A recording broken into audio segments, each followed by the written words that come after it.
Sekarang kita baca sirahnya Imam Syafi'i ya. Ini menjadi inspirator kita semuanya. Ketika kita bicara ilmu, amal, dan iman, maka harus ada tokohnya, harus ada role modelnya. Rasul Shallallahu Alaihi Wasallam telah menjadi role model, jelas.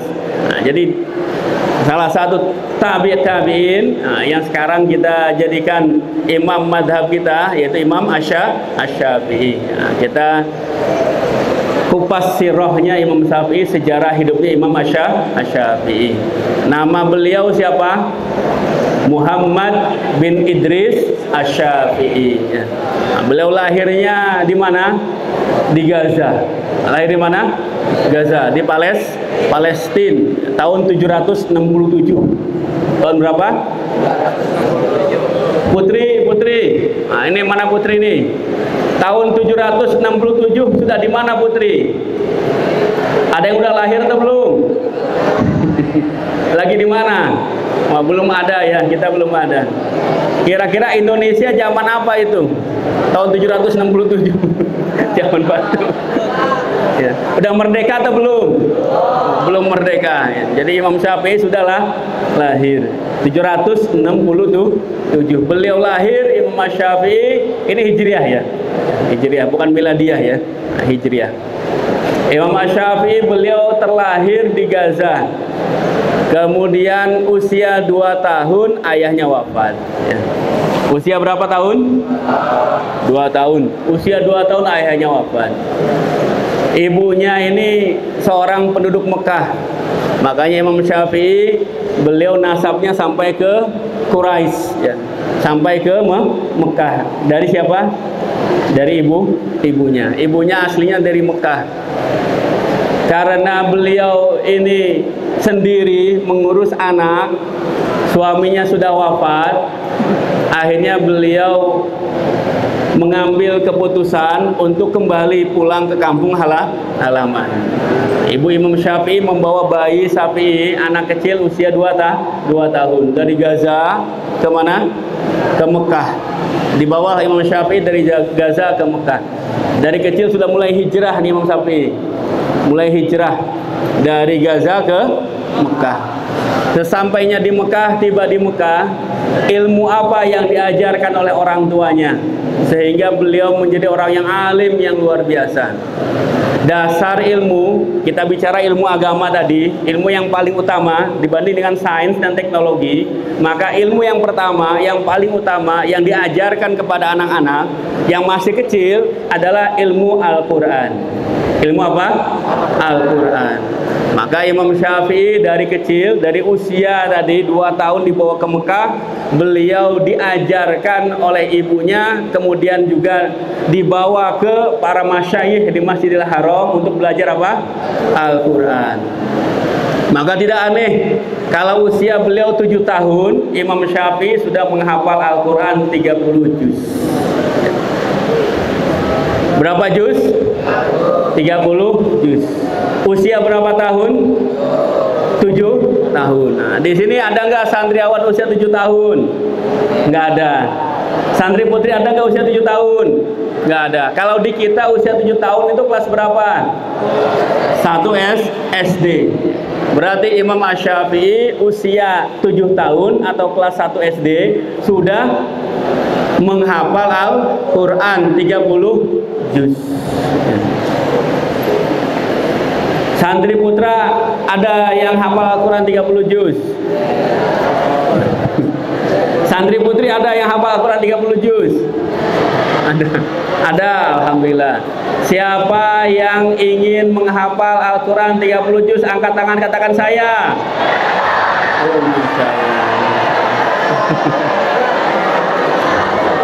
kenapa kau pengen menghafal Al-Quran 30 juz? Ingin masuk surga. Jelas pasti punya tiket masuk surga ya. Karena janji Allah, janji Rasul ya. Siapapun yang menghafal Al-Quran, mentadaburi maknanya, melaksanakan semua isi kandungannya, maka dijamin masuk surga. Bahkan bagi orang tua kebahagiaan luar biasa ketika memiliki putra putri hafidho, penghafal Al-Quran. Dikasih apa nanti? Mahkota. Di mana? Di surga. Oh, masya Allah ya. Berarti dimuliakan di surganya, dikasih mahkota. Jadi Imam Syafi'i belajar pertama kali belajar Al-Quran ya. Nah, saya lihat, nah ini kita sekalian refleksi ya. Kalau di Putri saya nggak tahu gimana metode cara baca Al-Qurannya. Nah, yang di Putra ba'da subuh, nah, ini saya lihat tuh ya. Kelas 1 ngaji Al-Quran ba'da subuh hari apa? Senin, nah, bacanya di atas ya. Kelas 2 hari apa? Selasa. Kelas 3 hari apa? Kelas 4 hari apa? Kelas 5 hari apa? Kelas 6 hari apa? Sabtu. Ini hari-hari dipenuhi dengan bacaan Al-Quran full, 1 minggu kelas 1 sampai kelas 6 baca Al-Quran. Yang Putri hari apa baca Al-Qurannya? Digilir apa enggak per kelas?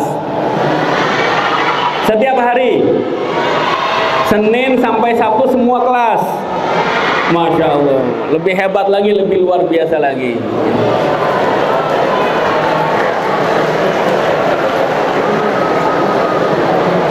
Siapa yang selama baca Al-Quran nggak pernah ngantuk, nggak pernah tidur?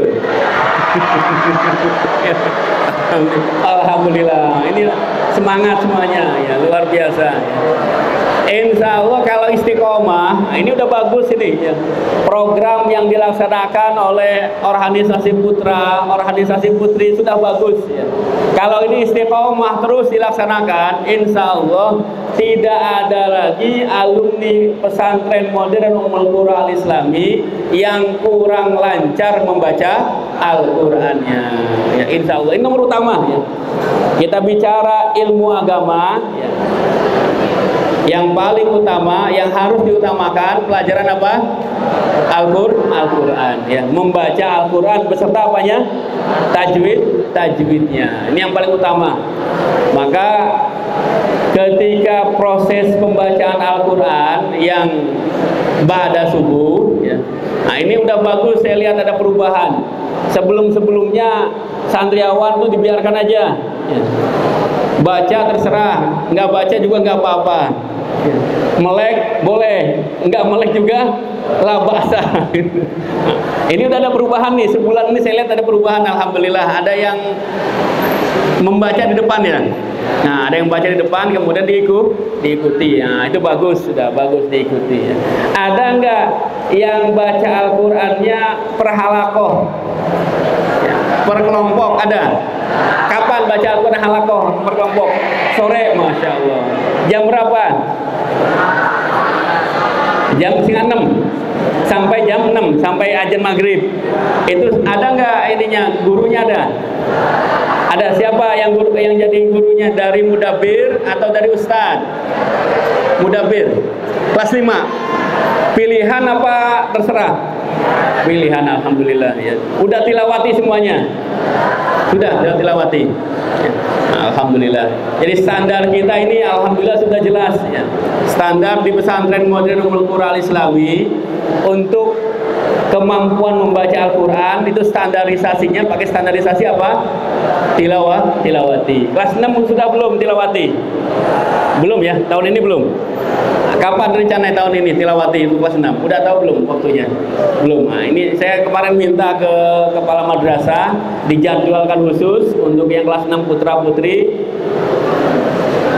standarisasi tilawati sampai ke syahadat. Jadi semuanya nanti alumni Ummul Qura baik putra atau putri sudah bisa membawa syahadat tilawati, sehingga ketika pulang ke rumah minimal bisa ngaji. Masih ingat nggak ceritanya Imam Jarkasi? Masih? Yang putri kenal dengan Kiai Haji Imam Jarkasi? Siapa beliau Kiai Haji Imam Jarkasi? Putra siapa? Kiai Haji Mujarkasi, muasis pendiri pesantren modern Darussalam Gontor ya. Jadi suatu hari Kiai Haji Imam Mujarkasi, beliau didatangi oleh wartawan. Wartawannya jauh dari Jakarta. Padahal pesantren modern Darussalam Gontor ini di mana? Ponorogo, Jawa Timur. Wartawan jauh-jauh ke Ponorogo, Jawa Timur hanya ingin wawancara kepada kiainya. Kenapa? Karena dianggap Gontor ini pesantren yang berhasil mencetak kader-kader yang luar biasa hebatnya.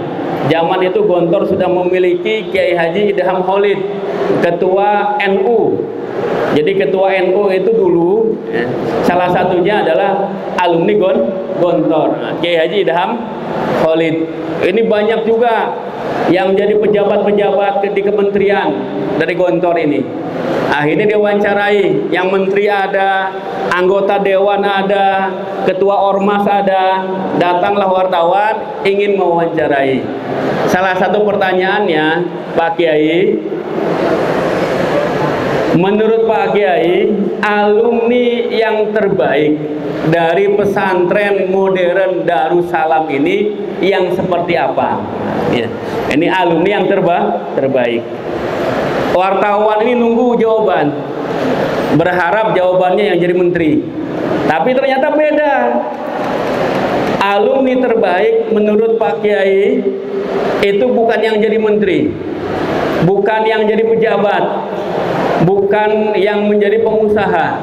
Beliau mengatakan alumni pesantren terbaik adalah dia yang kembali ke kampung halamannya, kemudian mengajarkan Al-Quran bagi masyarakatnya. Jelas ya? Siapa alumni yang terbaik? Alumni terbaik adalah dia yang kembali ke kampung halamannya untuk apa? Mengajarkan apa? Al-Quran kepada masyarakatnya. Ya, ini minimum nih, ya, harus bisa baca Al-Quran.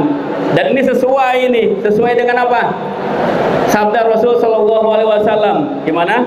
Khairukum man ta'allamal Qur'ana wa 'allamahu.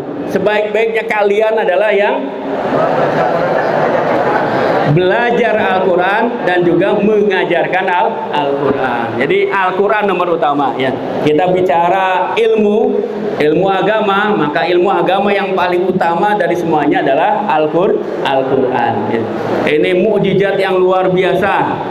Nabi-nabi, semua nabi dari Nabi Adam sampai Nabi Isa punya mukjizat.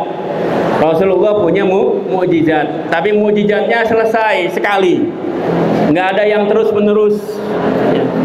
Satu hanya mukjizat yang terus menerus yang diberikan kepada Rasul Shallallahu Alaihi Wasallam. Apa itu?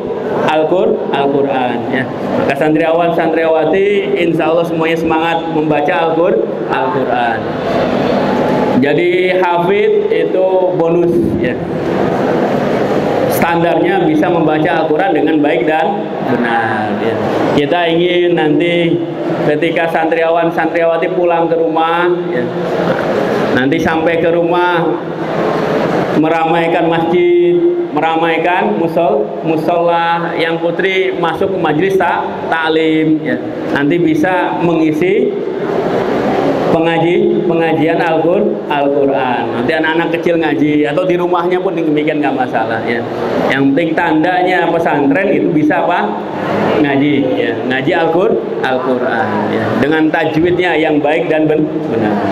Usia berapa Imam Syafi'i hafal Al-Quran? 7 tahun. 7 tahun sudah hafal Al-Quran di luar kepala. Kemudian setelah selesai menguasai Al-Quran, menghafal Al-Quran, beliau belajar hadis. Belajar apa? Hadis. Jadi step berikutnya selesai Al-Quran, belajar hadis. Ya.